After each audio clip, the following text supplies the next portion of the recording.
சென்னை, செங்கல்பட்டு, காஞ்சிபுரம், திருவள்ளூர், ராணிப்பேட்டை ஆகிய மாவட்டங்களில் மிதமான மழைக்கு வாய்ப்பு இருப்பதாகவும் அடுத்த 3 மணி நேரத்திற்கு இடியுடன் கூடிய பகுதிகளில் மிதமான மழைக்கு வாய்ப்பு இருப்பதாகவும் தற்போது வானிலை ஆய்வு மையம் தரப்பில் தகவல் தெரிவிக்கப்பட்டிருக்கிறது. அண்மை செய்தியாக நாம் பார்த்துக் கொண்டிருக்கிறோம்.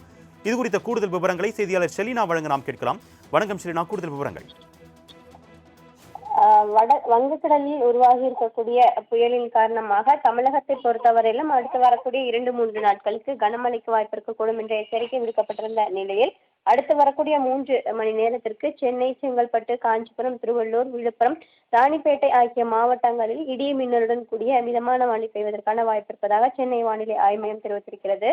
அதே போல கோவை, நீலகிரி, திண்டுக்கல் ஆகிய மாவட்டங்களை பொறுத்தவரையிலும் இடி மின்னலுடன் கூடிய லேசானது முதல் மிதமான மழை பெய்வதற்கான வாய்ப்பு இருக்கக்கூடும் என்றும் எச்சரிக்கை விடுக்கப்பட்டிருக்கிறது. சென்னையை பொறுத்தவரையிலும் தொடர்ச்சியாகவே மழை பெய்து வரக்கூடிய நிலையில் இன்றும் அடுத்த 3 மணி நேரத்திற்கு லேசானது முதல் மிதமான மழைக்கு வாய்ப்பு இருக்கக்கூடும் என்று எச்சரிக்கை விடுக்கப்பட்டிருக்கிறது.